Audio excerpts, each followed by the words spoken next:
Hi, I'm Matt. This is my KLR, and today we're going to go over another basic maintenance procedure, which is how to adjust the slack in your chain. In front of me are the tools you'll need to adjust your chain.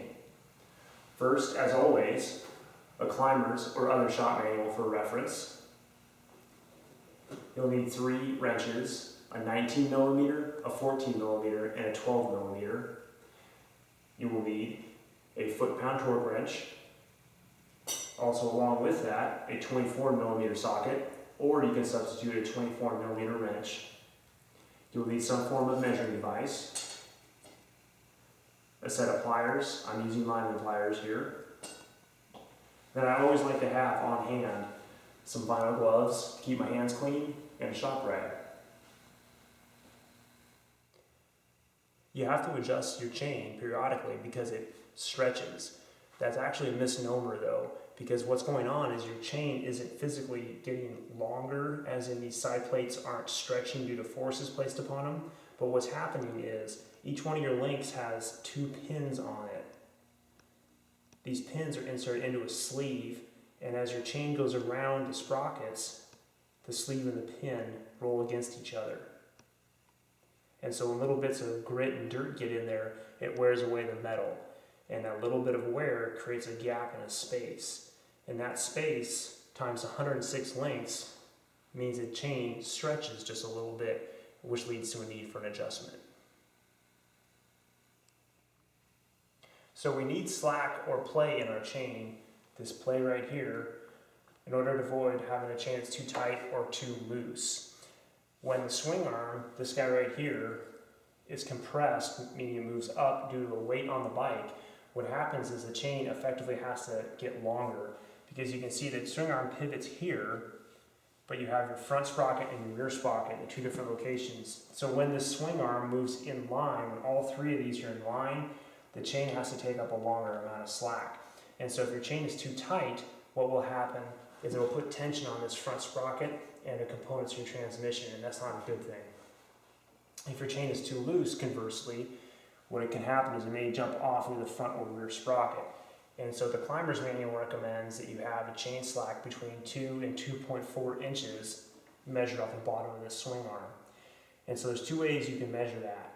The first way, the manual way, is you mark a spot right here, which is midway between your front and your rear sprockets. So I have that marked. And now I take a measuring tool, in this case a carpenter's square, and I've marked off 2 inches and 2.4 inches from the top. So I'll put the carpenter's square at that midpoint mark, and then I'll move my chain up to see where it lies. As you can see, I'm a little below both marks. If the chain was right in here, I would be at 2 inches of play, which is the bottom end of the spec. The top end of the spec would be 2.4 inches, and as you can see, I'm a little lower than that. So my chain is just slightly out of adjustment. It's better to be loose than tight, but I am going to adjust my chain. The other method of determining whether your chain needs to be adjusted is to take your finger and push the chain up and touch this rubber portion of the chain guide. If you can just barely touch it, your chain is at proper slack. If you can not quite touch it, you're too tight. And if you can touch the swing arm behind that rubber mount, then you're too loose. And I'm just a skosh loose, so again, we're going to adjust my chain. So step 1 is to loosen your rear axle. I take my pliers and I'm going to pull out the Cotter Pin, which is a safety device to keep your rear axle nut from moving.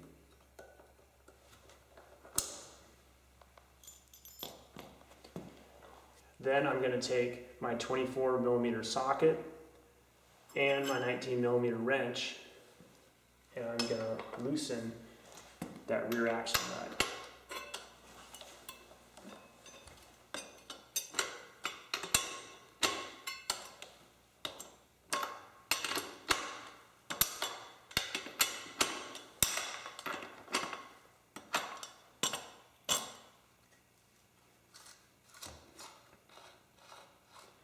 Once that rear axle is loose, the next step is to loosen these 2 nuts.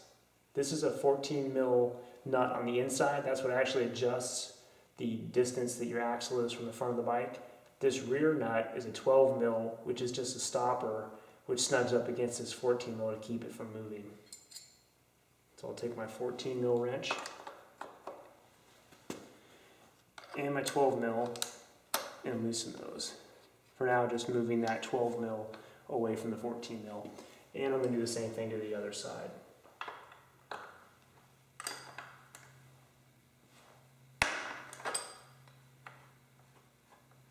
Okay, now we're ready to actually adjust the chain. Okay, we have loosened the rear axle nut, meaning the rear axle is loose. And so the next step to adjust our chain is to move this whole rear wheel to the rear. And the way we do that is by tightening these nuts right here. As you can see, this bolt goes all the way through and goes around the rear axle. And so when you tighten this guy, it pulls the rear axle to the rear. And what that does when you pull the rear axle backwards is it increases the distance between this rear sprocket and your front sprocket. Thus, it will take the slack out of this chain. So I will take my 14 mil wrench and make small adjustments to each side of the swing arm.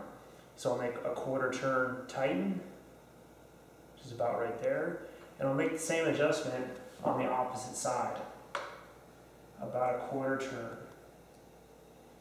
And then I'll go down here and check to see how much slack that took out of my chain.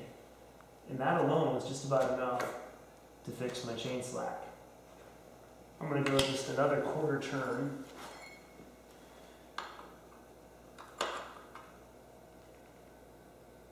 And then a quarter turn on the right nut. And check my chain again. I'm going to call that good, though I'm going to double check it with my carpenter's square. Okay, I've done about a 3/4 of a full turn on each of these rear adjuster nuts and taken a bit of slack out of my chain. I'm going to double check that I have the proper amount of play by using my carpenter's square again.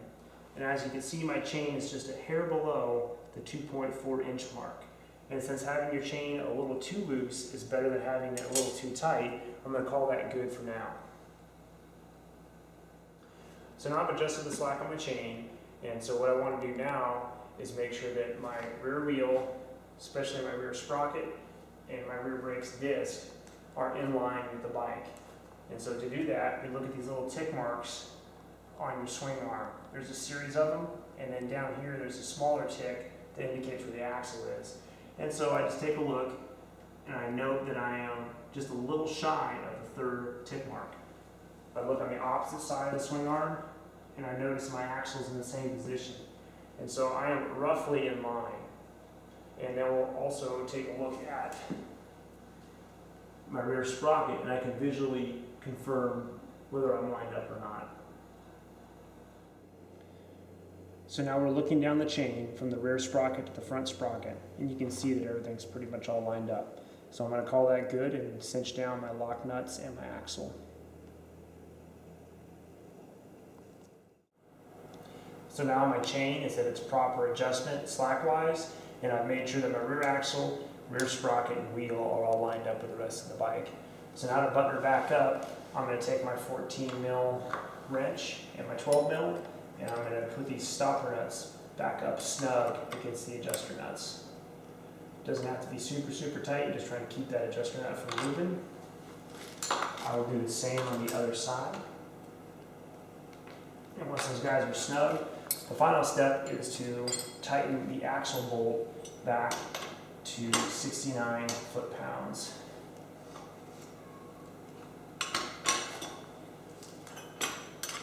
And I do that with my 24 mil socket and my 19 millimeter wrench.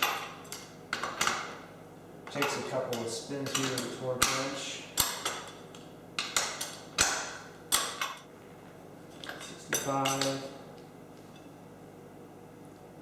There's about 69, and then I need to make sure that the hole in the axle lines up with the slots in the nut.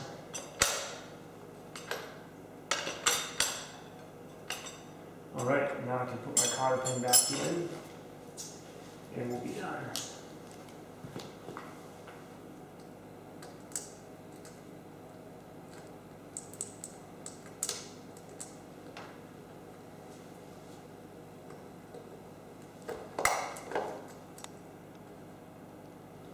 That's how you adjust the chain on a KLR 650.